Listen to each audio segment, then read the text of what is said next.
Muy buenas noches, estimados oyentes de programa Soliloquios de un Metafísico. Hoy estamos ya en un programa más, ya teníamos un buen ratito de no estar al aire, pero bueno, hoy regresamos con un tema bastante interesante, con un tema pues muy llamativo, porque hoy vamos a hablar específicamente de los griegos y en especial de los sofistas. Y para desarrollar esa pregunta, tenemos invitado al maestro Enrique Sánchez Ballesteros, que hoy nos viene a acompañar. Él es maestro de la Facultad de Filosofía de la Universidad Veracruzana. Y bueno, en su haber tiene bastante experiencia en la materia docente, en la investigación, publicación de artículos y demás cosas. Muchas gracias, maestro Enrique. Gracias, Alberto, gracias por la invitación nuevamente, encantado de estar contigo aquí charlando de filosofía, y pues más que se trata de un tema bastante interesante en los tiempos actuales, ¿no? Yo creo que el tema que traes hoy a colación y para charlar, pues es un tema muy interesante que por mucho tiempo no fue novedoso, ¿no? Por mucho tiempo en la tradición filosófica se consideró un tema hasta cierto punto superado, un caso cerrado, ¿no? Como llamamos en filosofía algunas cosas, ¿no? Muchos dicen, no, la causalidad en Hume ya es caso cerrado, ¿no? Y cosas de ese tipo. Los sofistas eran considerados algo así de ese tipo, y bueno, en estos tiempos hay una revitalización en general de algunas figuras de la filosofía griega, como son las del periodo helenístico y de la sofística.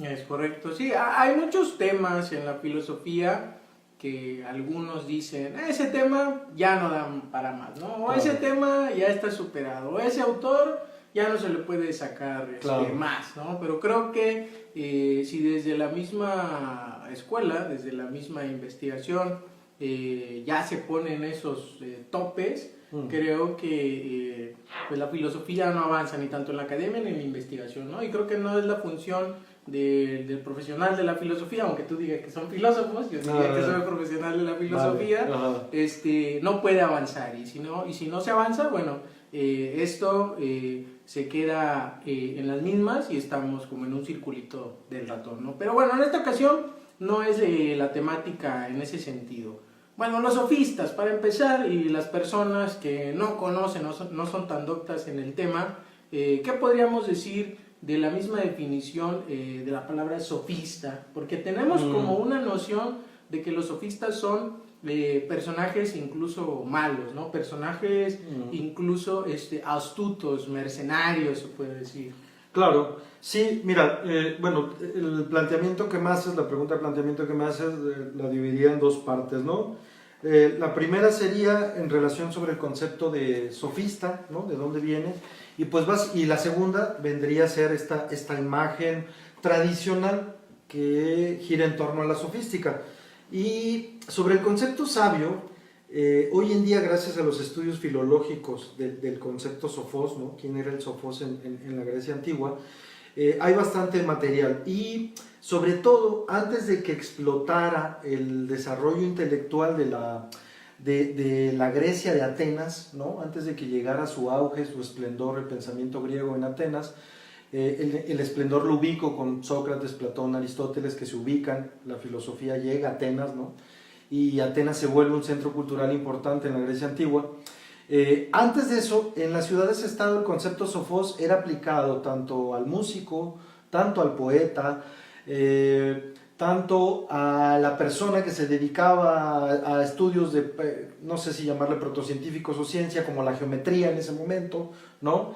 Y al propio filósofo, ¿no? Entonces el concepto sofos era aplicado en general a quien tenía pericia, al quien era diestro en algún área de saber, en el caso de la literatura, la música, o en el caso de realizar filosofía. No obstante, pocas veces se adjudicaban a sí mismos ese concepto. La novedad de la semántica que adquiere Sofos y se aplica a los sofistas viene dada porque los sofistas se autodenominaban sabios. Y entonces, en esa autodenominación, parecía que la exclusividad de la sabiduría giraba en torno al propio sofista. El sofista era una persona que se presentaba eran profesores itinerantes, ¿no? Iban de ciudad en ciudad y cobraban por sus enseñanzas, pero cuando se presentaban los sofistas, ellos decían, bueno, yo te puedo hablar de cualquier tema, yo soy un sabio. Y en ese sentido es que se acuña el término sabio en relación con ellos. Ojo, quien desplaza esa semántica negativa hacia la figura del sofista en torno al concepto sofistes es justamente los propios filósofos. O sea, diríamos así, se forman dos bandos, por así decirlo, ¿no? Sí. Un bando de los filósofos que son reconocidos tradicionalmente como Sócrates, Platón y Aristóteles, y un bando de los sofistas. Y entonces, quien forma un concepto negativo de la sofística, básicamente son los propios filósofos, ¿no? Platón, Aristóteles y Sócrates en la versión platónica, ¿no? Porque hay que dejarlo en claro, Sócrates nunca escribió nada, y a veces a Sócrates se le hace pasar como un sofista, en el sentido de sabio, que puede hablar de cualquier cosa, ¿no? En ese sentido general, pues Sócrates sí podría ser un sofista, ¿no? Pero en el sentido negativo, como embaucadores y mercenarios, es un sentido que crean los propios filósofos en torno a estas figuras, en torno a estos primeros profesores itinerantes que iban de ciudad a estado cobrando por sus enseñanzas, ¿no?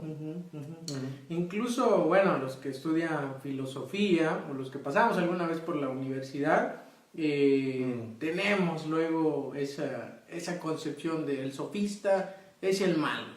Y el bueno, el filósofo bueno siempre va a ser Sócrates, Platón, Aristóteles, ¿no? Claro. ¿Por qué? Porque incluso ellos mismos se encargaron, ¿no? O tanto Platón en sus diálogos tiene nombre de los famosos sofos, ¿no? Sofistas, ¿no? Hipias, Critias, todo eso. Y Aristóteles también retoma el punto en los elencos sofísticos, en el organón o la lógica. El libro 4 de la metafísica. El libro 4 de la metafísica. Y en otros libros del mismo Aristóteles.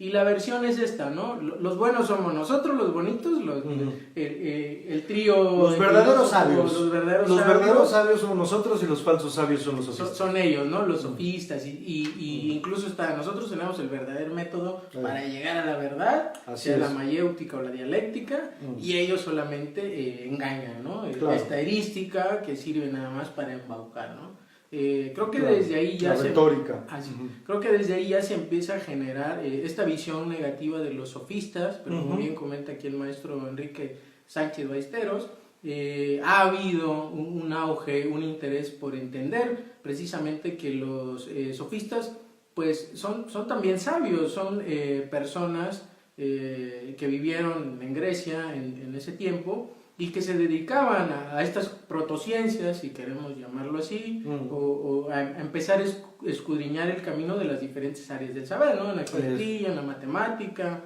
incluso mismo, bueno, en la misma física, ¿no? Hablaban de los astros, etcétera, etcétera, ¿no? Sí. Y escribieron pequeños tratados, ¿no? Muchos se perdieron, que no sabemos bien por dónde andan, pero el concepto se devino en algo negativo, como que el sofista es el que engaña, ¿no? Pero claro. Creo que se le ha hecho un poquito ahí de justicia. Sí, yo creo que justamente ese sentido negativo de sofista es fundamentado y defendido por los filósofos. Y básicamente creo que radica explícitamente en algunas cuestiones. El filósofo se asume como aquella figura que busca la sabiduría desinteresadamente, es decir, el mero placer de saber por saber, ¿no? Tomar al saber como un bien en sí mismo y buscar el saber en sí mismo, o el saber por el saber, ¿no? Y en contraposición veía que el sofista cobraba. El sofista era alguien que te enseñaba alguna especie de saber, una técnica específica, y recibía su remuneración. Bueno, en este punto, justamente el filósofo lo que critica de la sofística es que son mercenarios del conocimiento, número uno, ¿no?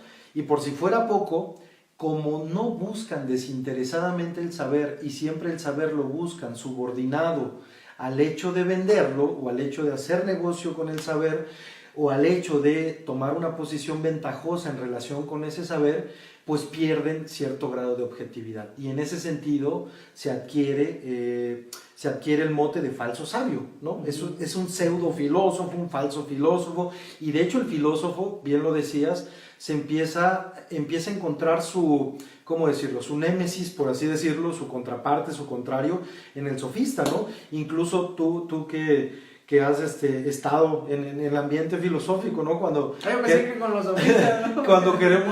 queremos expresarnos así un poco de algún colega que está hablando ahí con palabras bonitas y como que te quiere convencer de algo, el primer término que le asignamos es el de sofista. No, eso es sofistería, ¿no? Exactamente, porque se concibe justamente como un falso sabio, alguien que te quiere embaucar, ¿no? Entonces, básicamente creo que a través de esas dos características es que nace esta contraparte. Ahora bien, si me dijeras a mí en ese punto, bueno, ¿quién verdaderamente son los buenos y los malos, no? Yo te diría que ni unos ni otros, ¿no? No creo que se trate más bien de una batalla, sino de tipos de lectura. Si nosotros seguimos una lectura muy canónica y clásica de la filosofía, en donde concebimos que justamente la sabiduría es esta búsqueda desinteresada, ¿no?, de la ciencia, ¿no?, o del conocimiento, en ese sentido, pues estaríamos del lado de la versión de Platón y del lado de la versión de Aristóteles, ¿no? Y por lógica estaríamos echando a la borda la versión sofística, ¿no? Porque hay un cobro de por medio, hay intereses de por medio. Veámoslo así, ¿no? Por ejemplo, en un juicio, el sofista era capaz de defender a un grupo de personas y pues demostraba con su sabiduría que ese grupo de personas tenía la razón. Pero además de ganar el juicio, pues las personas le pagaban. Entonces, eso el filósofo lo veía mal, ¿no? De alguna manera. Ahora, valdría la pena preguntarnos, bueno, ¿y el filósofo verdaderamente era totalmente desinteresado en su relación con la sabiduría? Eso es, ahí va, y voy para allá, ese es el comentario, ¿no? Vamos a verlo fríamente, ¿no? El filósofo también tenía una serie de valores y un valor fundamental que vertebraba el quehacer filosófico en el caso de Platón y Aristóteles era el hecho de ser helenos, ¿no? Y el hecho de pertenecer a la Hélade significaba estar de alguna manera bendecido por tener logos, y el logos era capaz de producir teorein, y la teorein es hacer teoría, ver con profundidad las cosas, ver la naturaleza de las cosas de una manera muy especulativa, ¿no? Ahora bien, ahí ya tenemos dos cosas. El filósofo buscaba la ciencia universal de carácter especulativo, muy bien, y por otro lado no cobraba. Cabe resaltar que tanto Platón venía de una familia adinerada, ¿no?, como Aristóteles era un adinerado, entonces pues no tenía la necesidad, ¿no? Estos profesores itinerantes de alguna manera pues vivían a través de la enseñanza de sus conocimientos y de ir de pueblo en pueblo adhiriendo alumnos, ¿no?, o defendiendo causas como el ejemplo que te daba.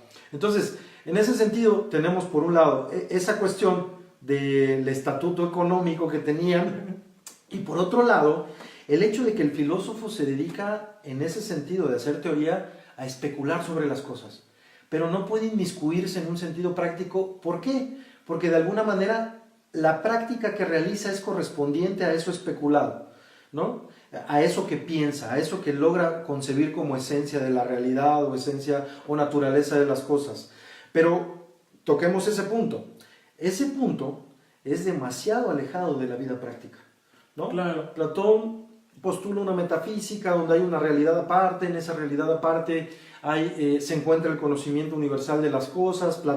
Aristóteles concibe como fundamento de toda la realidad un motor inmóvil, pero resulta que el motor inmóvil pues está más allá del mundo físico y entonces de alguna forma no tiene ninguna relación con nosotros, pero todo jala hacia allá o la naturaleza tiende hacia allá. Ok, en ese tipo de especulación hay cierto olvido, no completamente porque sería criticarlos de una manera pues muy ventajosa y ramplona, hay cierto olvido del ámbito práctico de la vida, como es enfrentar un juicio, como es persuadir a alguien de realizar una empresa, como etcétera, etcétera, etcétera, ¿no? Nosotros a diario en la vida práctica realizamos gestiones, es decir, nos acercamos al otro para ver si logramos hacer un convenio, para que me ayude a realizar una empresa, etcétera, etcétera.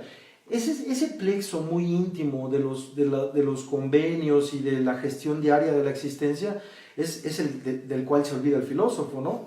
Incluso, ahorita me viene a la mente esta comedia de Aristófanes burlándose de Sócrates, donde lo caracteriza como un sofista y lo que dice es que Sócrates se la vive en el pensadero tratando de especular cuántos aleteos da una mosca en un minuto, ¿no? Así. Cosas de ese tipo, ¿no? Entonces, la nube. Ahí. Exactamente, entonces, vamos, digámoslo así, no solo los sofistas veían a los filósofos o al saber filosófico de ese momento muy alejado de la realidad, sino también, por ejemplo, manifestaciones culturales como la comedia. La comedia veía que la especulación filosófica pues eran unos tipos que pasaban tratando de buscar aquello que no se ve, ¿no? Y con base en ello fraguar la ciencia y con base en la ciencia normar el mundo ético y político. El sofista creo que procede al revés. Primero se fija en cuál es la realidad del mundo ético y político y después, de alguna manera, puede decir algo teórico. El filósofo es lo contrario, parte de una teoría especulativa muy fuerte y de ahí trata de aterrizar justamente preceptos políticos y éticos. Un ejemplo muy claro es la República de Platón. En la misma República de Platón encontramos grandes postulados ontológicos, metafísicos, para después llevarlos al mundo práctico. Bueno, cierro mi comentario al respecto, ¿no? Cabe resaltar que lo que concebían tanto como mundo especulativo Platón y Aristóteles en la elaboración de esos grandes pensamientos ontológicos y su correlato en el ámbito práctico, ético y político no dista mucho de los valores del noble o del aristócrata griego de su época, ¿no? Entonces, de alguna manera ellos... Que era un hombre libre. Que era un hombre libre, Claro. que no se inmiscuía en cuestiones prácticas ni manuales, porque eso era propio de los esclavos, que se dedicaba justamente a la especulación, a darle rienda suelta, por así decirlo, permíteme la expresión, a logos, ¿no? A su propia naturaleza, y su naturaleza era netamente especulativa. Entonces, en algún sentido, ellos, pues lejos de esta objetividad por la que abogaban, de una búsqueda desinteresada, pues todo lo contrario, son dos representantes formidables de lo que son los valores helenos de aquella época, ¿no? Si seguimos la lectura de François Chatelet lo que dice justamente es que Platón, el intento de la República de Platón y de la instauración de la República es tratar de rescatar los valores helenos tradicionales que en la democracia corrupta que le toca habitar a Platón, corrupta ¿por qué? Porque matan al hombre más sabio, a su maestro, a Sócrates, que en la democracia corrupta de Platón se están perdiendo, ¿no? Digámoslo así, la democracia corrupta de Platón, que le toca vivir a Platón, hay gremios peleando ciudadanos unos con otros, se amañan entre grupos, entonces a Platón no le toca vivir una democracia libre, abierta, ¿no? Le toca vivir un estado griego, una ciudad-estado griego en decadencia. Y entonces en la lectura de Chatelet lo que nos dice es, bueno, Platón en un esfuerzo trata de recuperar esa divinidad, el logos, que se está perdiendo, ¿no? Que la misma democracia está pervirtiendo y está dejando en manos de los sofistas las riendas de la sabiduría, ¿no? Y entonces ahí nace un pleito casado justamente entre lo que será Platón y Aristóteles y la sofística, ¿no? Entonces, bueno, creo que todo eso está inmiscuido en esta imagen, ¿no? Yo creo que en lo que he dicho he hablado un poco de las dos versiones, ¿no? Obviamente, yo diría que hay momentos, Alberto, creo que si a un estudiante de filosofía tú le cuentas la versión donde los sofistas, no le cuentas la versión tradicional y donde los sofistas de alguna manera, ahora rehabilitados en nuestros tiempos, son los buenos, creo que también sería incorrecto, ¿no? También hay que hacer la lectura de los clásicos desde su contexto, desde los factores y elementos que dieron vida a su pensamiento, y en ese sentido, vamos, Platón y Aristóteles son fundamentales. Pero una vez que has iniciado en el pensamiento filosófico, y bien lo decías en la introducción que dabas, pues es totalmente legítimo y es tarea obligada del filósofo dudar un poco de las lecturas que nos dan en la escuela y empezar a hacer nuevas lecturas. Si no, se queda con lo que le comentan, claro. Entonces ¿para qué va? Claro, O sea, no hay el germen primigenio de la pregunta, Eso. ¿no? Decía por ahí el buen Iber, ¿no? La pregunta por delante, ¿no? Claro, la pregunta por delante y la duda por delante. La pregunta siempre es esa duda, esa irritación, ¿no? Ese no entiendo qué pasa y bueno, es legítimo en torno al tema de la sofística.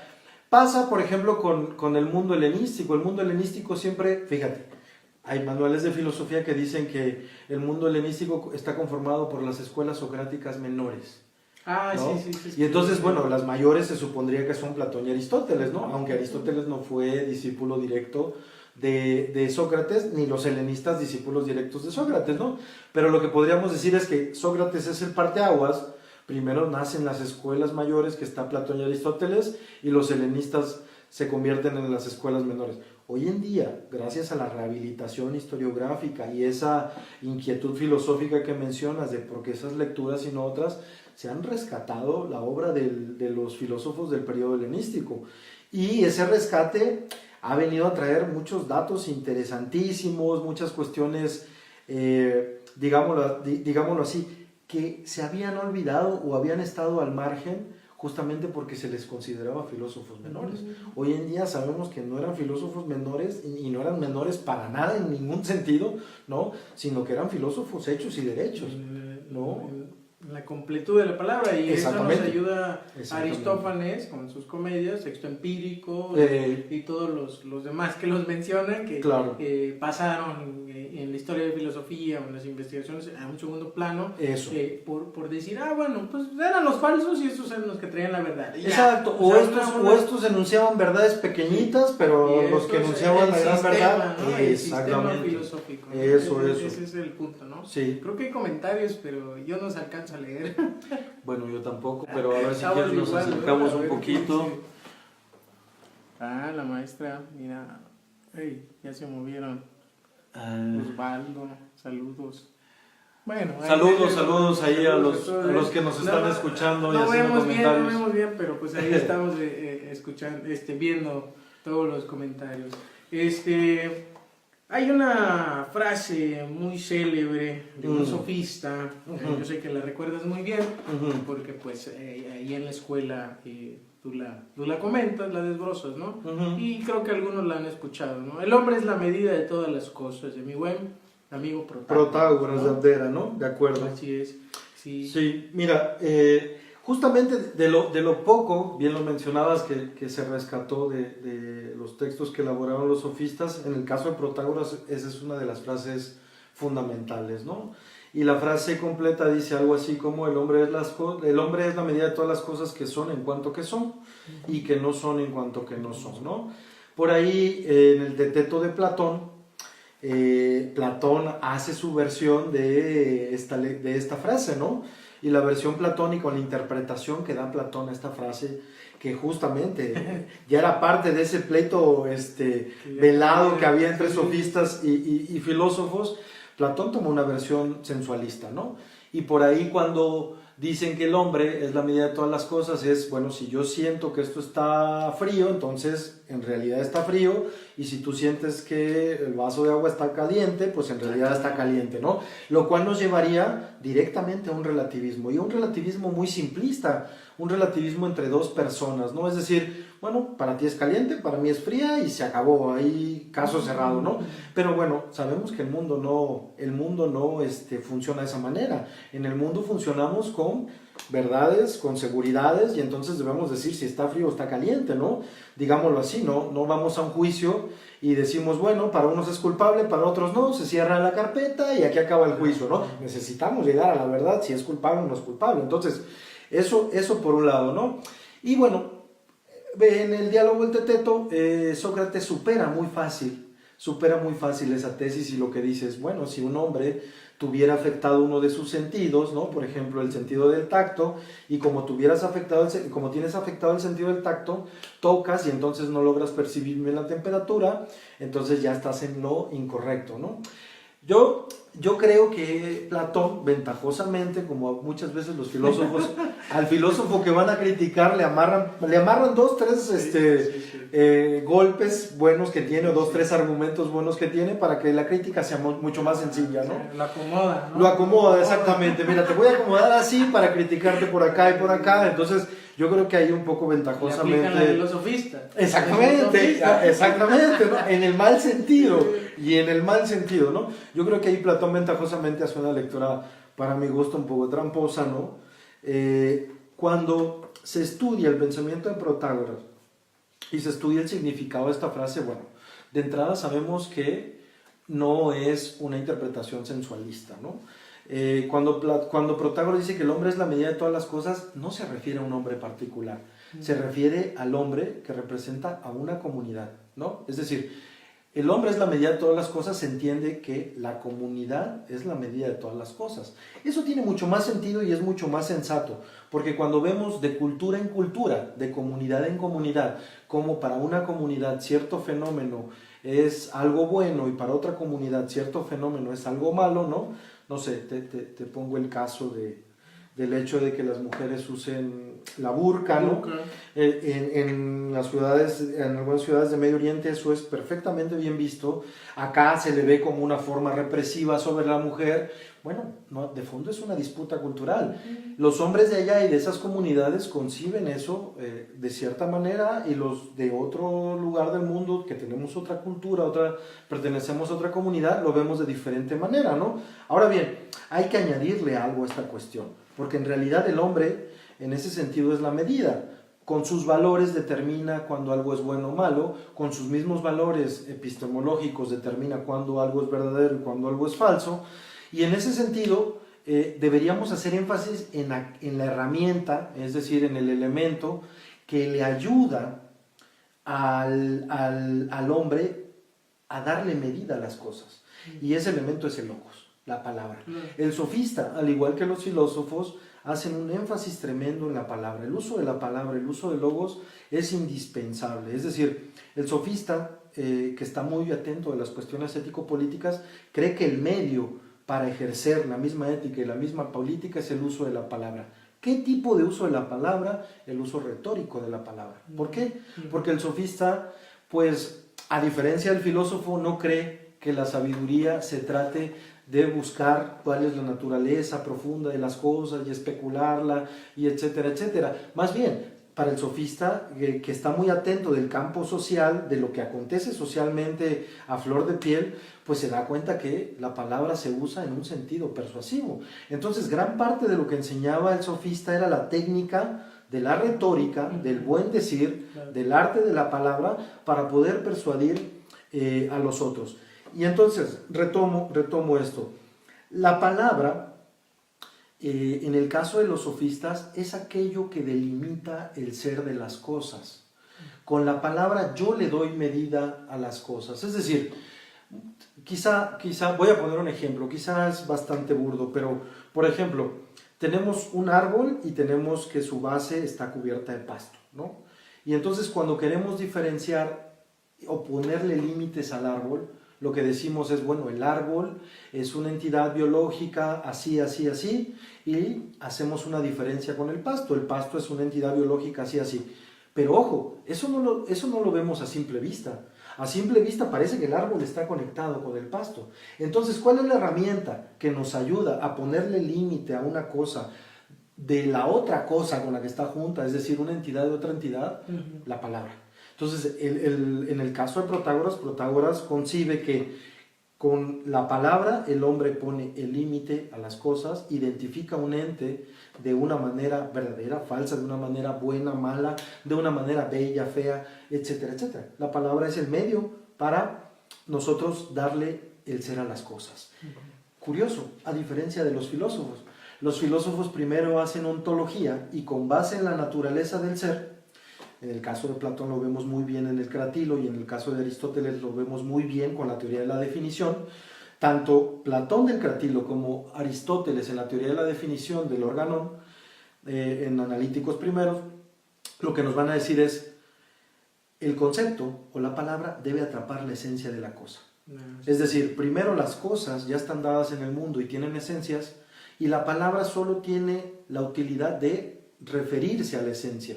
Es decir, la palabra es una representación de la naturaleza de las cosas, atrapa su esencia. Ahí hay una concepción del lenguaje como medio. El lenguaje es el medio para poder acceder a la esencia de las cosas. En el sofista es todo lo contrario. El sofista primero pone de base al lenguaje, no hay ser, sino que la palabra es aquella que le pone límite a lo que percibo. Y en ese sentido, primero es la palabra y después es el ser. No en balde, esta filósofa y filóloga francesa, Bárbara Cassin o Cassin, ¿no? Nos dice que los sofistas practicaban la logología. En vez de ser ontólogos como lo son Platón y Aristóteles y Sócrates en la versión platónica, ¿no? Porque según Platón, pues Sócrates apunta al ser de las cosas cuando se pregunta qué es la justicia, qué es lo bueno, qué es lo bello. Al contrario de ellos, los sofistas practicarán la logología, y la logología básicamente tiene dos tesis fundamentales. La primera, el lenguaje no es medio, el lenguaje es con lo que constituimos el mundo. El lenguaje tiene una dimensión poética, es decir, creativa. Construye, exactamente, ¿no? Poética en el sentido de poiesis, y poiesis es producción, construcción. En ese sentido, el lenguaje es lo que nos brinda el mundo. No hay un ser primero, el ser es puesto al mismo tiempo que el lenguaje, ¿no? En términos muy técnicos y muy teóricos diría que ahí es donde radica la disputa entre filósofos y sofistas. Unos son ontólogos y otros son logólogos. Para unos lo que existe es el ser, y para los otros, lo que existe es el lenguaje, ¿no? Y lo demás se subordina a ese elemento fundamental que conciben primariamente, ¿no? Entonces, bueno, la explicación de Protágoras, a la vez de ser muy griega, porque Platón y Aristóteles también creen en el logos y también creen en el lenguaje como el argumento, el lenguaje como el discurso, el lenguaje como la palabra. A pesar de estar muy del lado de ellos y concebir en el logos un elemento fundamental, tienen concepciones distintas de logos, tienen concepciones distintas respecto de la política. Regreso un poco al punto de Platón, cuando te mencionaba la lectura de Chatelet, donde Platón, según Chatelet, intenta rescatar lo divino de los griegos que se está perdiendo en la Atenas de su tiempo. Al respecto, Platón y Aristóteles serían, entre comillas, y lo pongo entre comillas porque no había naciones, eran ciudades-estados, eran nacionalistas, es decir, exaltaban los valores propios de Grecia, y por eso fundan una ontología muy acorde a los valores griegos y una ética y política muy acorde a la aristocracia griega, a diferencia de los sofistas. Como eran profesores itinerantes que andabas de lado a lado, eran cosmopolitas. Los sofistas eran de la idea de a donde fueres, haz lo que vieres, ¿no? Es decir, tienes que adoptar los valores de esa comunidad, ¿no? Bueno, entonces yo creo que iría en ese sentido, y muy a grandes rasgos creo que esos dos elementos son los que nos ayudan a interpretar la frase de Protágoras, ¿no? Desde esta versión un poco más rehabilitada, ¿no? Desde la versión tradicional, pues muchos se quedan con la idea del teteto. Ahí queda, ¿no? Exactamente, Platón Platón aquí. La frase relativismo y se acabó. Y se acabó, ¿no? Exactamente, ¿no? Exactamente. Entonces, yo diría que sí. Esa frase nos lleva a un relativismo, pero no es un relativismo simple y ramplón que te puse en el ejemplo del principio, ¿no? Donde para ti es una cosa y para mí es otra cosa. No, las cosas se determinan a través de una comunidad. La comunidad es la que establece sus valores, la comunidad es la que tiene sus propias concepciones, ¿no? En México eso en lugar de estar a flor de piel está muy oculto, ¿no? Yo creo que la democracia mexicana, y perdóname que me desplace un poquito a la política, dale, tú dale. La democracia mexicana tiene un gran reto enfrente. Es una democracia donde el pueblo no es homogéneo. El pueblo mexicano es heterogéneo, es multicultural. Y entonces para mí no es lo mismo ni será lo mismo lo que significa un árbol que para la comunidad tojolobal en Chiapas, ¿no? Entonces yo creo que ahí es donde debemos de fijarnos, y en ese tipo de relativismo es donde debemos situarnos. Las comunidades tienen capacidad de autodeterminación de sus propios valores y en ese sentido emplean el lenguaje para hacerlo, ¿no? Ahí es donde me parece un relativismo pues muy vigente y muy acorde a lo que postulaba Protágoras en su tiempo. Es la eterna lucha entre el multiculturalismo en la educación, si queremos verlo así, empapado en una política atrás, y la homogenización de tantos pensamientos, sistemas metodológicos, educativos. Solo hay una razón, solo hay un método educativo. Sí. Es un gran sistema, todos nos debemos adecuar, ¿no? Casarlo, ¿no? Sí, efectivamente, ahí coincido. Coincido con algunos matices que no vamos a tratar ahorita, pero bueno, es interesante, ¿no? Pero bueno, rescatando el punto de los sofistas, ellos no solamente eran ni los malos, ni los que enseñaban, ni que rompían esta regla de la lógica, ¿no? Nada puede ser y no ser a la vez, ¿no? En el sentido de, la primera regla de la lógica, ¿no? Y la que te enseñan siempre cuando vas y lees el copy, ¿no? No, y qué bueno que lo tocas, porque es la crítica que realiza Aristóteles en el libro 4. En el libro 4 de la metafísica, o el libro 4 de la metafísica, Aristóteles dice algo así, como que bueno, no se les puede creer a los sofistas porque ellos de repente te dicen que algo es y de repente te dicen que algo es, ¿no? Pero a mí también, y bueno... Y Aristóteles da duro ahí en el organón. Sí, también, bueno, también en los elencos sofísticos pasa por encima de los sofistas. Yo lo que te podría decir ahí es, en la crítica que hace respecto en la metafísica, respecto de que los sofistas violan el principio de no contradicción, porque primero dicen una cosa y después dicen otra, yo lo que diría es que es injusta. ¿Por qué? Porque no lo están haciendo al mismo tiempo. O sea, efectivamente, yo estoy de acuerdo con Aristóteles. Si alguien en el mismo momento y en el mismo tiempo y en el mismo sentido te dice que algo es y no es, entonces no tiene sentido lo que dice. Yo, en ese sentido, estoy totalmente de acuerdo con Aristóteles. Creo que al principio... Como soy mujer y hombre, ¿no? Exactamente, ¿no? En este mismo momento, soy mujer y hombre, ¿no? Soy mujer y hombre, no se puede. No se puede, exactamente, pues no tendría sentido, sería absurdo, ¿no? Ahí lo rompe todo. Yo creo que el sofista a lo que se refiere cuando el ser, justamente, emerge del lenguaje, o el hombre puede, medir el ser con el lenguaje que aplica y sus valores que aplica, lo hace pensando justamente en la diferencia de comunidades, y entonces estamos cambiando de sentido y entonces estamos cambiando de temporalidad, ¿no? Yo creo que el principio de no contradicción no puede violarse si no ni siquiera él hubiera entendido lo que decían los sofistas, ¿no? Entonces, porque cuando alguien viola el principio de no contradicción es, bueno, ya no te sigo.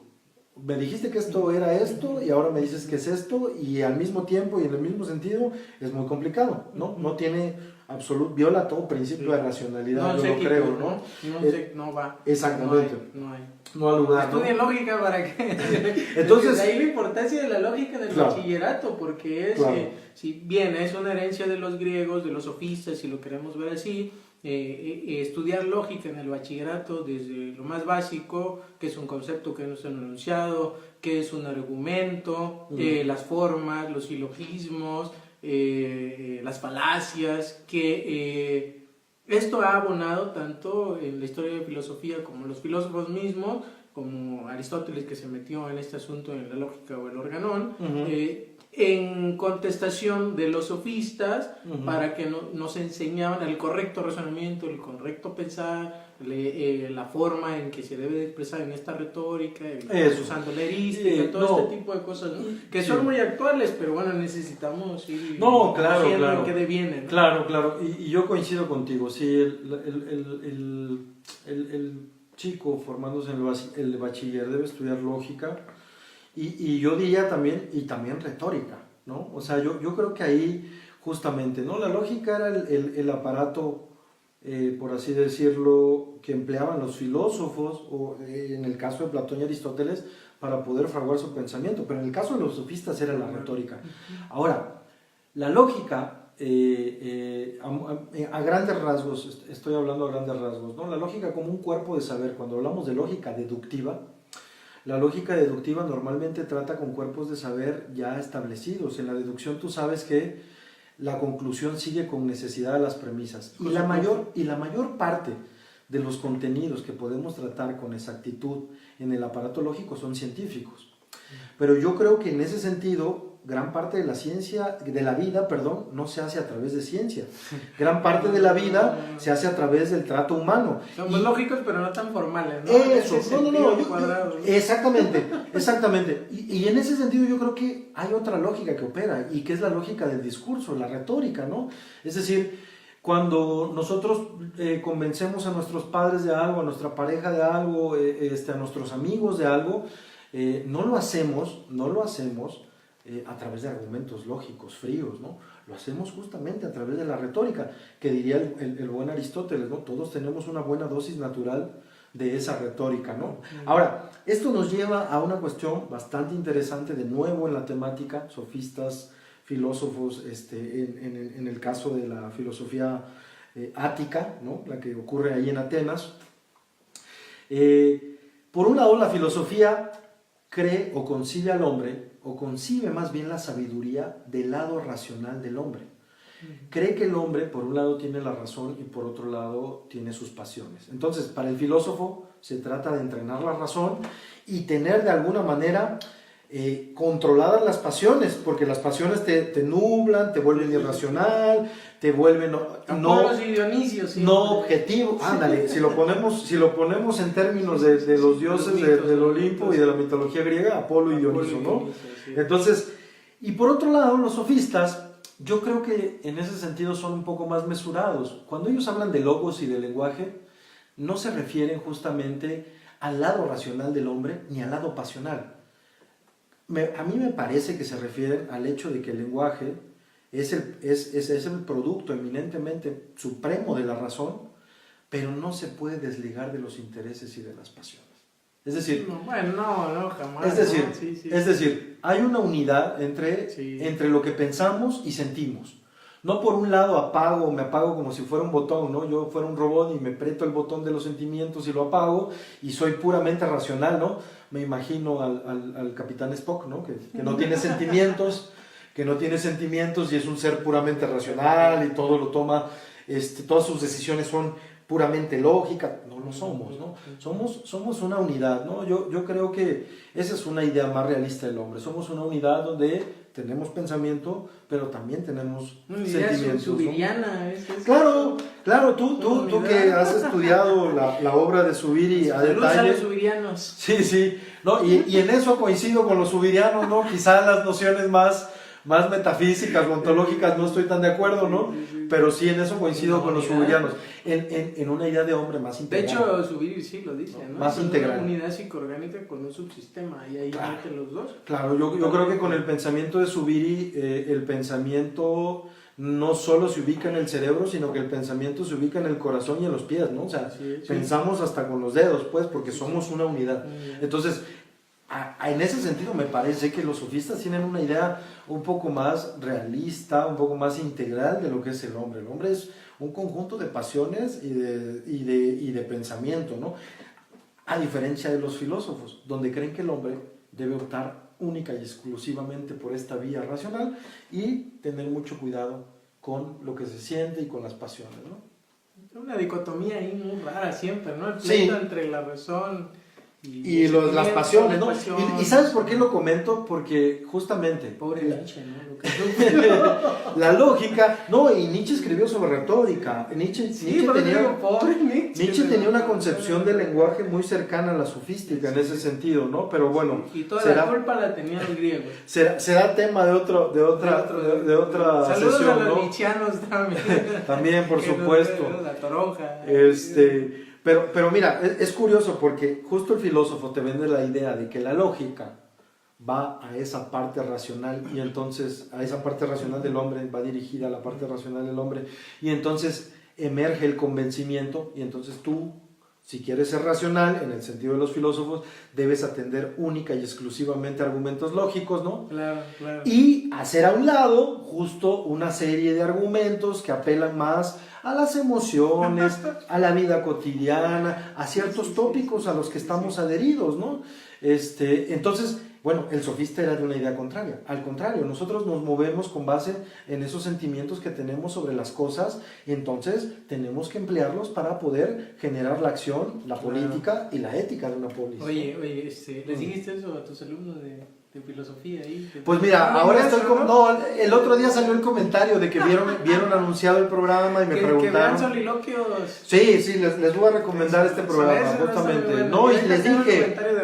Y les dije que nos vieran, que vieran porque iba a hablar justo de filosofía griega y de los sofistas. Sí. ¿Pero qué te comentó Ramón? ¿Recuerdas al doctor? Un saludo al doctor Ramón Curi. Sí, claro, por supuesto. Hasta en Sinaloa de estar por ahí. Mi maestro en el doctorado, el doctor Ramón Curi Camacho. Lean su libro, editado aquí en la Universidad Veracruzana. Bueno, tiene varios, ¿no? El sello de la nada, ¿no? El sello de la nada. La mordedura de la nada. La mordedura de la nada, ¿no?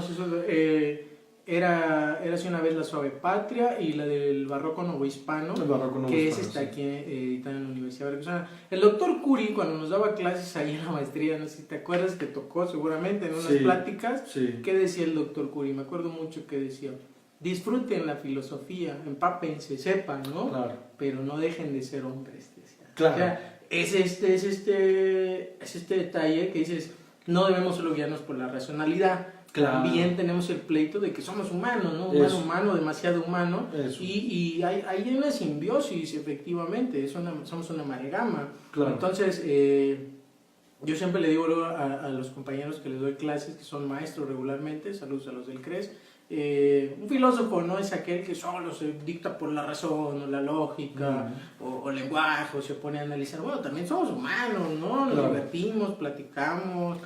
Hacemos cosas Hume hizo mucho énfasis en eso, ¿no? Hume, yo creo que al respecto lo que podríamos rescatar de Hume es, sí, eres filósofo, pero no te olvides que eres humano, ¿no? Claro. Y en ese sentido estás atado a la vida, a las necesidades más prácticas, ¿no? Y además yo diría, ¿no? Tenemos que hacerle caso a esas cosas, porque el filósofo... Y la filosofía del filósofo es reclusión, es realidad. Eso. O sea, es contacto, claro. Es plática, es diálogo. Claro. O sea, no es la filosofía. Sí, estudias porque necesitas saber, te vas a la biblioteca. Y necesitas meditar y necesitas hacer vida contemplativa. Pero eso no significa abandonar la vida. ¿Por qué? Porque si el filósofo habla de la vida y de la existencia, si no se acerca a ella, no va a tener nada que decir. No lo vive, ¿no? Exactamente. No hay experiencia. Exactamente. Entonces, recomendación, ¿no? Como diría Choco, no se claven en la textura, ¿no?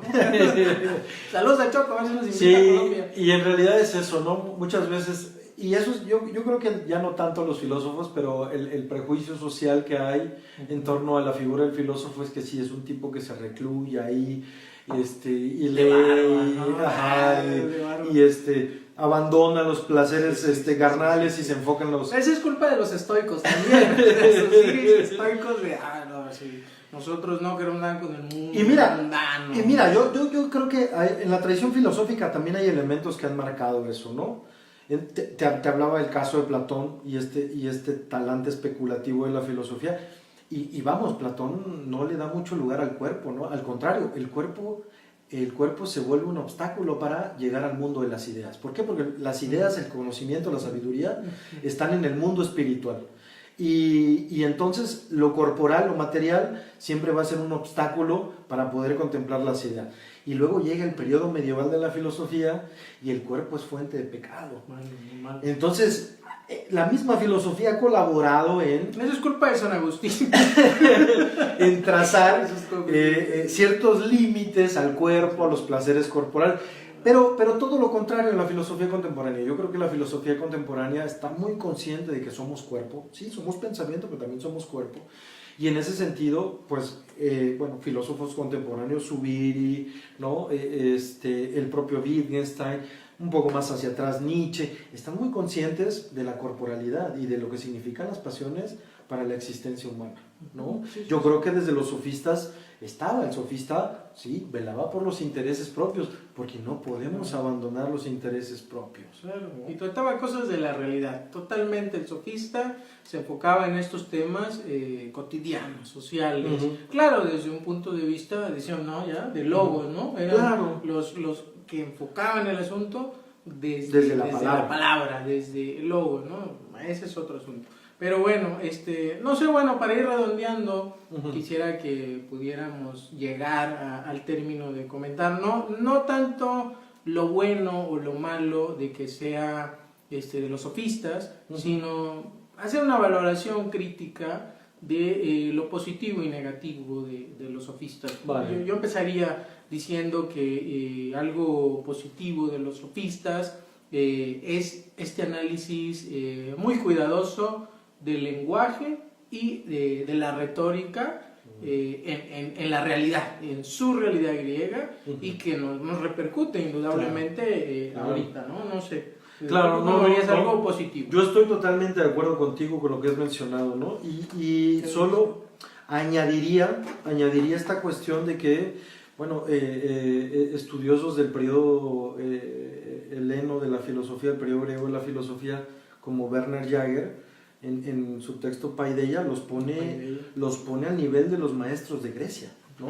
Los sofistas fueron los maestros de Grecia. El filósofo enseñaba, pero enseñaba justamente a ese pequeño séquito, a ese pequeño grupo que tenía que pasar por esa iniciación filosófica, la academia, el liceo, claro. Sí, entonces, sí. había hasta cierto punto la filosofía... Era como ir a la Euro, ¿no? Con una escuela particular, ¿no? Hasta cierto punto la filosofía no era para todos, era un grupo selecto ahí, y al entrar en la academia decía, no entre aquí quien no sepa geometría, ¿no? Entonces, era para ciertas élites. Entonces, al respecto, lo que te podría decir es que el sofista hablaba al pueblo, dirían, bueno, ¿iba una cobranza por medio? Sí, vivían de eso, por supuesto, pero eran abogados, eran oradores, eran maestros, y creo que fue una figura fundamental para el desarrollo de la cultura griega, o sea, de la cultura griega antigua. Fue una figura fundamental, ¿no? Yo no puedo concebir justamente este giro humanista después del pensamiento muy físico de los presocráticos.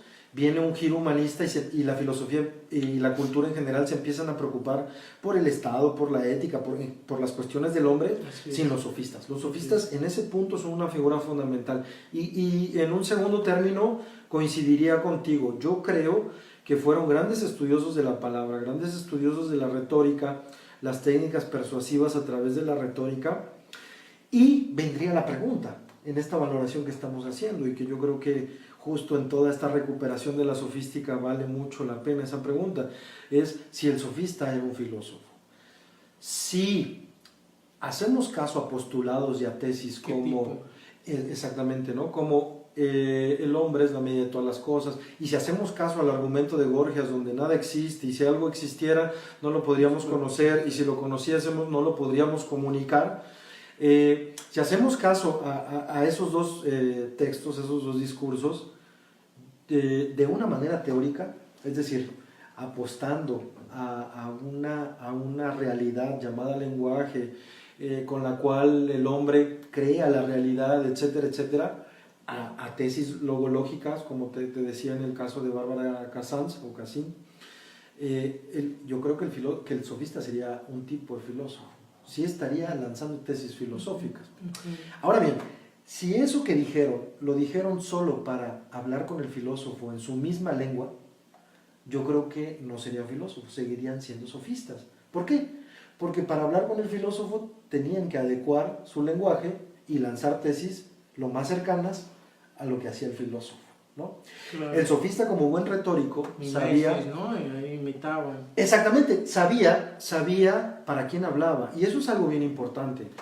Yo creo que el público que nos escucha podrá diferenciar muy bien que no le habla igual a una amiga, que a su madre, que a su padre, que a un profesor, sofistas, ¿no? Que a un profesor. ¿Por qué? ¿Por qué no les hablan igual? Porque hay contextos, hay formas, hay talantes, hay formas de educación, hay protocolos. Entonces, en ese sentido, el sofista era muy atento a todo el contexto, a toda esa raíz vital que tenemos todos, ¿no? Nosotros llegamos y a donde vayamos hay un contexto, hablamos con determinada persona. Entonces, el sofista era muy atento a eso, y eso es algo que te enseña la retórica. Es decir, tú debes de saber con quién estás hablando, en qué contexto estás hablando, debes de saber cómo hablar, debes de saber cómo estructurar un discurso. Eso, por ejemplo, lo rescato mucho. Yo creo que algo que nos lega o nos legaron la sofística o los sofistas es ese uso del discurso, ¿no? Yo creo que seas lógico, no lógico, seas filósofo, no filósofo, ingeniero, médico, lo que sea, el hecho de estructurar bien tu discurso, de hacer bien un alegato, de hacer una introducción, dar definiciones, dar de manera clara tu argumento, dar de una manera clara la perorata, es decir, los argumentos que tienes en contra de tu posición, a mí me parece que es un saber transversal y por eso lo decía hace un momento, ¿no? Yo creo que a los chicos de prepa les vendría muy bien también aprender retórica, incluso en un sentido muy general para exponer cualquier cosa, ¿no? Yo creo que el saber exponer, el saberse hacer presente en la polis como ciudadano, en la democracia actual, en nuestra democracia actual como ciudadano, es indispensable el uso de la palabra. Haciendo alusión a Nicole, somos un ser de expresión. Así es, totalmente, muy bien, estoy totalmente de acuerdo. O sea, no, el humano, o sea, que vivió hace 1000 años, el que vivió hace 500 y el actual, los millennials y todo eso, son seres de expresión. Claro, y ahí... Cambia, pero seguimos siendo seres de expresión. Claro. Y ahí entre mejor te expreses, pues mejor comunicas aquello que quieres comunicar, ¿no? Y yo creo que gran parte de los problemas que tenemos en cuestiones éticas y políticas es que ni siquiera sabemos comunicar nuestras intenciones, ¿no? Sí. A veces tenemos un conflicto y una vez que lo hablamos con la persona, de fondo no había conflicto, nada más había un malentendido, ¿no? No nos comunicábamos bien, había algo. Y entonces yo creo que en ese sentido es totalmente indispensable la retórica. Y Sócrates, un sofista de aquella época, y Sócrates con I latina, y Sócrates, no Sócrates exactamente, el otro. Que tenía una escuela, justamente, él se concebía como filósofo, él decía que él era filósofo, y llamaba a su filosofía logología. Ajá. Justamente la logología para él era el estudio de los discursos. Dentro de su esquema filosófico, logológico, lo que decía ahí Sócrates es que la retórica debía ser el saber de la educación superior de los ciudadanos griegos, ¿no? Era como el máster ahora, ¿no? Exactamente, era como el saber máximo que debía aspirar un ciudadano, ¿no? ¿Por qué? Porque en la democracia griega el ciudadano se paraba en la asamblea, ya hablaba adelante de los demás ciudadanos. Tenía que convencer, y número uno, antes de convencer, expresarse claramente, ¿no? Entonces, y Sócrates decía, bueno, es elemental el saberse expresar para la política y es elemental para saberse expresar en la ética. Fíjate que a veces me pasa algo curioso, ¿no? Yo a veces... El jefe del Toastmaster hoy. Ándale, algo así, ¿no? Los coaching. No, los coaching. Lo del coaching, ¿no? También. Sí. Pero fíjate que a mí me pasa algo curioso. A veces veo las noticias y veo que hay un movimiento, ¿no?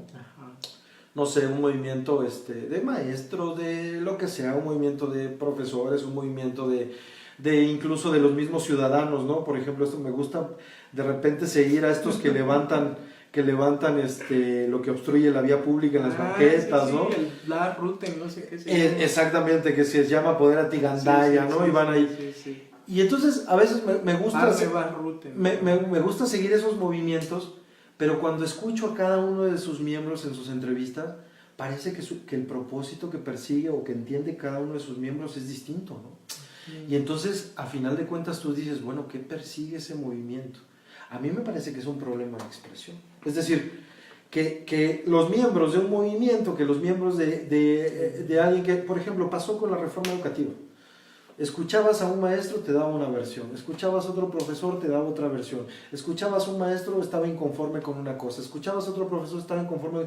A mí me parecía que no había como una plataforma uniforme, con un sentido claro, ¿no? Y digo, no estoy haciendo crítica, yo estaba totalmente de acuerdo con ellos respecto al movimiento, por mis propias razones. Ya la vamos a quitar. ¿No? Bueno, tú que estás participando, ¿no? Pues soy totalmente apartidista aquí, pero moreno de corazón. Bueno, pero sí, en tu vida política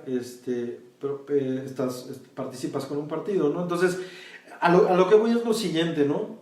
Yo creo que justamente la palabra, tanto para manifestarte, tanto para justamente participar y ser partícipe de un partido, como para manifestarte en contra de algo, es elemental, ¿no? Ser claro, tener muy, muy claros cuáles son tus argumentos, qué es aquello que estás atacando y qué es aquello que estás solicitando, ¿no? Porque muchas veces te llegan oficios, ¿no? En tu centro laboral o llega un alumno y te dice, oiga maestro, pero esto, y bueno, al final, ¿pero qué pides? ¿Qué pides, no? Parece que son una serie de quejas, pero al final, ¿qué es lo que esperas, no? No hay muchas veces la solicitud con claridad, ¿no? ¿Te acuerdas de un compañero que te tiraba todo el rollo y decía, pero la pregunta concreta es, ¿no? Sí, del compañero. Sí, bueno. Y todos así, media hora escuchándolo. ¿No? Bueno, pero ¿cuál es la pregunta, no? En ese caso era parte de su estilo tenerte ahí hasta que a lo último te decía con claridad qué quería, ¿no? Pero ok, ahí aparecía, ¿no? Pero hay veces donde no aparece. Y yo creo que ahí la retórica es indispensable. De la retórica. Indispensable.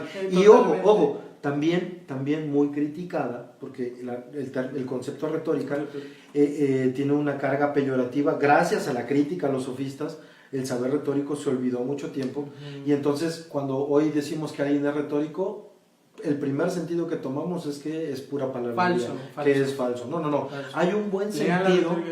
Sí, muy bien. Es una buena recomendación. Yo creo que el sentido clásico de retórica, no le echo peca, güey. Como el arte, bueno, ese es más tramposo, sí, ¿no? Es más acá. Como el arte de hablar bien, va dirigido justamente a ganar claridad, ganar coherencia, ganar propósito en tu discurso, ¿no? Y el mismo Aristóteles, el mismo Platón le daban esa funcionalidad al saber retórico, ¿no? Y lo vemos en los diálogos, lo vemos incluso en el organón, en la metafísica, en la física, en la misma retórica, en la poética, ¿no? Si no, pues no estuvieran luchando contra eso. No, vamos, de que sabían expresarse. Sí, te convencía, ¿no? Por supuesto. Se paraban ahí en el ágora y sí te convencía. No, claro, eran maestros de la expresión. Totalmente, ¿no? Para terminar, un punto negativo que podríamos sacar de los sofistas, yo creo que sería a veces la confusión en el sentido de que parece que nos están guiando por un camino de luz y ahí va, y en otro sentido nos dicen lo mismo y nos convencen por ir el camino negativo, ¿no? Tenemos el camino positivo y negativo y eso genera confusión. Por lo tanto, entramos en una suspensión del juicio, ya poniéndonos bien fenomenológicos, y decir, me está diciendo que es por aquí, pero también a la vez me está diciendo que es por acá. Claro, tú explicaste la diferencia, pero yo creo que la confusión se puede prestar mucho si nos centramos nada más en que nos están presentando dos opciones igualmente válidas. Vale. Creo eso. No, es muy interesante lo que comentas, porque yo creo que gran parte de las críticas a la sofística vienen dadas porque son personas que no tienen escrúpulos, ¿no?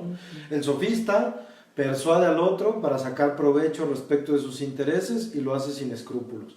Esa es una visión muy egoísta de la sofística. Yo creo que el sofista, en esta democracia, en esta pluralidad, en esta apertura de la palabra, pues justamente pone su palabra en tela de juicio, pero también el otro se defiende. No es como que el sofista fuera como un encantador de serpientes, ¿no? Y entonces toco la flauta, te encanto y entonces ya te persuadí, ¿no? No, mira, vamos, podemos tener intereses muy egoístas, pero al mismo tiempo muy altruistas. Entonces yo creo que la retórica en ese sentido sí. Y ojo, hay que tener cuidado con esto que menciono. La retórica, como estudia los medios de persuasión para todos los asuntos humanos, así lo define Aristóteles, los medios de persuasión para cada caso, y la vida humana tiene muchos casos, entonces se supone que hay medios o palancas de persuasión para cada situación, para cada caso. En ese sentido, pues la retórica yo la pondría a nivel de una técnica, un lápiz, ¿no? Con un lápiz tú puedes persuadir a alguien de algo malo. Con la retórica tú puedes persuadir a alguien de algo malo, o también lo puedes persuadir a alguien de algo bueno. Pero con el lápiz tú puedes escribir un poema bellísimo que encanta a todos, pero también le puedes sacar el ojo a alguien.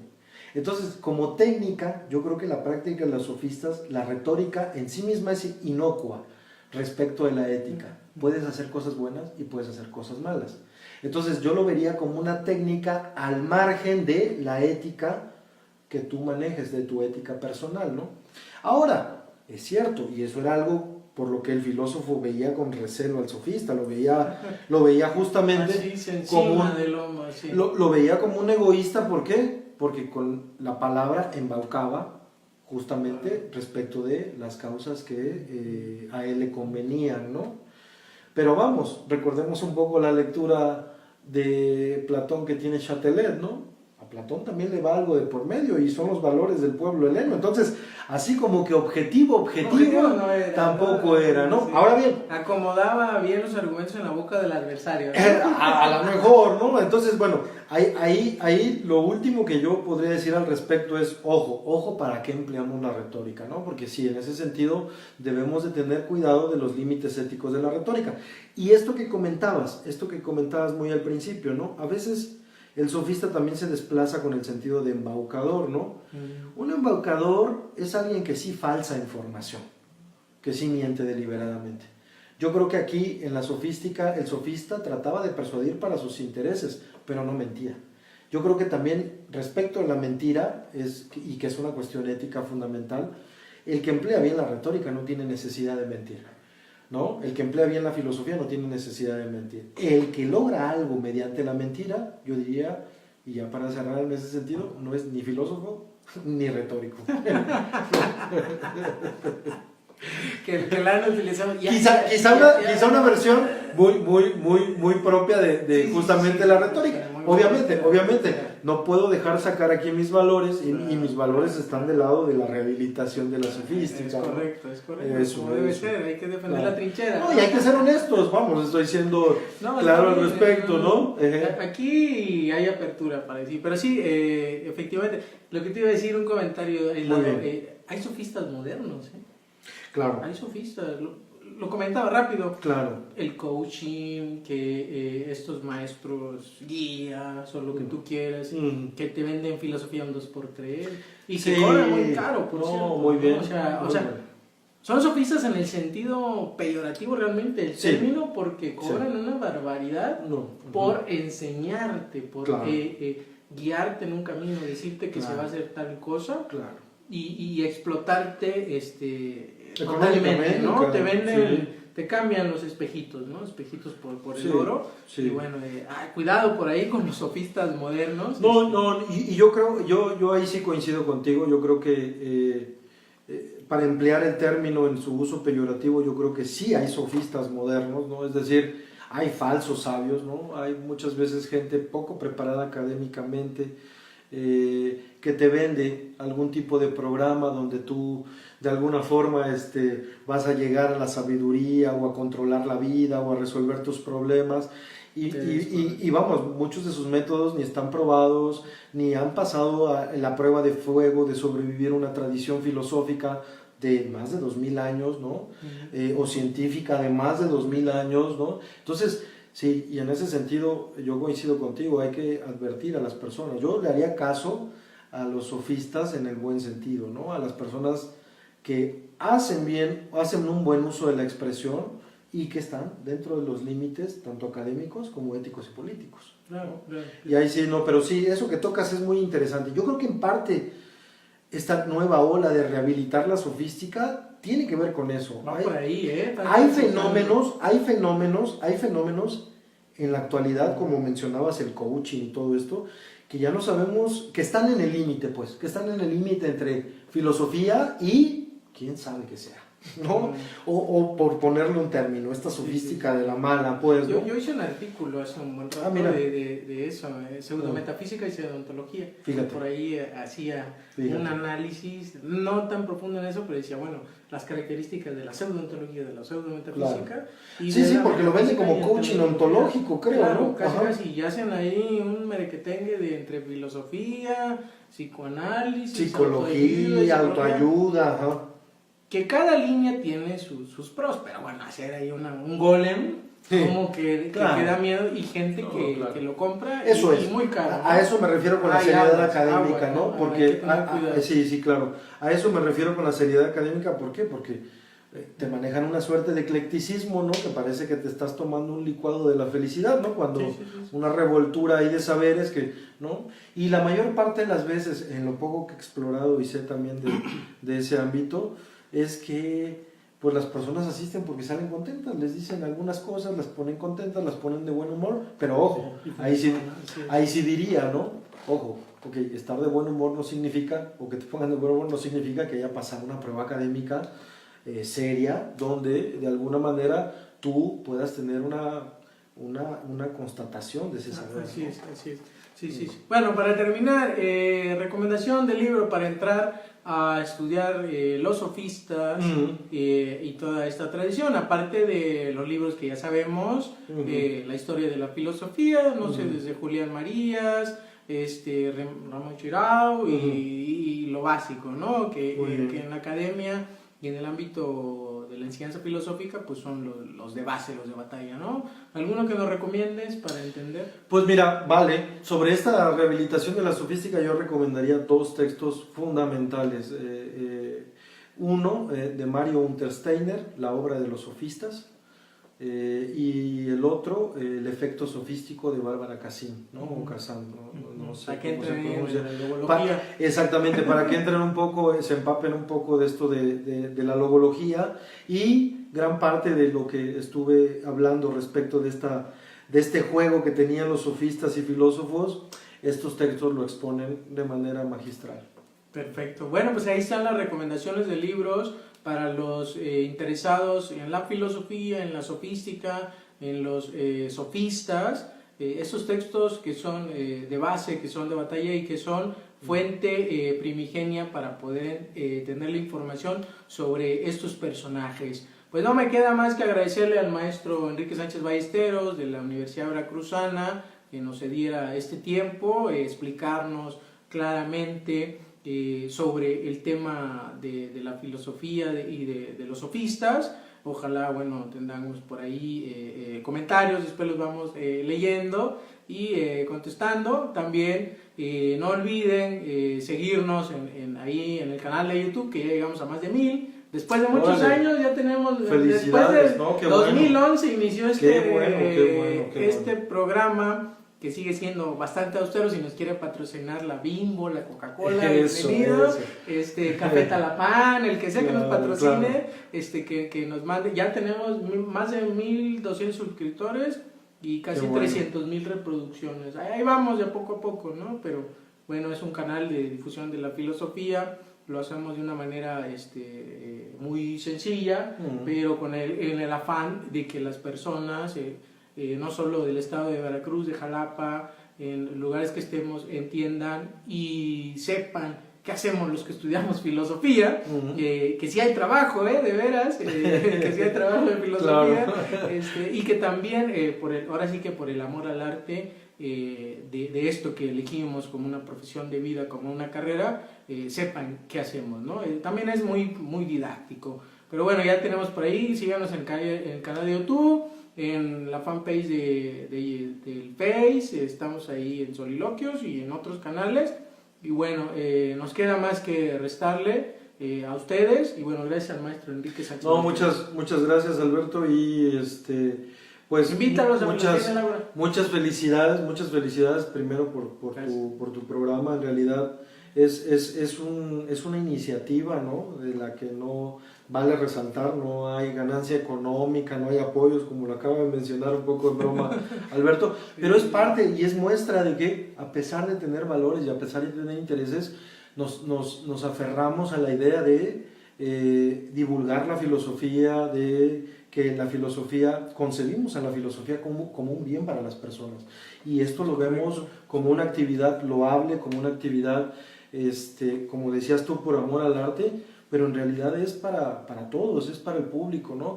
Y pues muchas felicidades a la gente que te sigue. Yo estoy convencido que si la filosofía no da la felicidad, sí la compromete, y entonces las personas, incluso llega un momento de su vida que, si bien no hacen filosofía académica, se preguntan cuestiones filosóficas sobre quién soy, a dónde voy, ¿no? Y cuál es el sentido de estar aquí en la inmensidad del universo, ¿no? Y entonces eso ya es de alguna manera hacer filosofía, ¿no? Muy natural, si quieres, muy silvestre, por así decirlo, no académica, pues, claro. Pero ya tiene presencia ahí. Y pues no, agradecido estoy por invitarme nuevamente a tu programa, y encantado yo de charlar contigo estos temas. Claro, claro. Y sí, los invito. Filosofía del Ágora. Yo junto con el doctor Marcelino también académico de la Facultad de Filosofía, tenemos un programa llamado Filosofía en el Ágora. Lo realizamos una vez cada mes en el Ágora de la ciudad, aquí en Jalapa. Y bueno, se ha puesto muy interesante. Se llena, a ver sí, fotos, de hecho esta temporada, llevamos 3 años, esta es la tercera temporada. Sí. En esta temporada nos han dado ya el auditorio y, oh sorpresa, ahí es donde nos damos cuenta que a las personas les interesa la filosofía. Sí, Quieren escuchar filosofía, les llama la atención la filosofía. Correcto. Y entonces sí, como tú dices, hemos tenido algunos llenos ahí en el auditorio y pues nosotros encantados y están cordialmente invitados. Ahí también por Facebook se mandan las fechas, los temas que vamos manejando y también hay un canal en YouTube respecto al Ágora, entonces y es pues gratis. Sean bienvenidos, sí. Es gratis, claro ¿verdad? que sí, Ahora, sí. la mayoría de las actividades del Ágora son gratis y Filosofía en el Ágora queda muy ad hoc para los que están aquí en Jalapa, cercanos, y qué mejor que escuchen de los profesionales de la filosofía, de los filósofos, en una ciudad como es Jalapa, Veracruz, México. Aquí con el maestro Enrique Sánchez, el doctor Marcelino y toda la comunidad filosófica de la Universidad Veracruzana, un esfuerzo realmente loable. Claro. Ojalá que nos den tiempo ahí de charlar o nos inviten a Filosofía en el Ágora, ¿no? Ya los comprometemos, ¿no? Sí. Claro, Pues nada, claro. queda invitarlos y pues muchas gracias a todos, nos vemos hasta la próxima emisión. Buenas noches.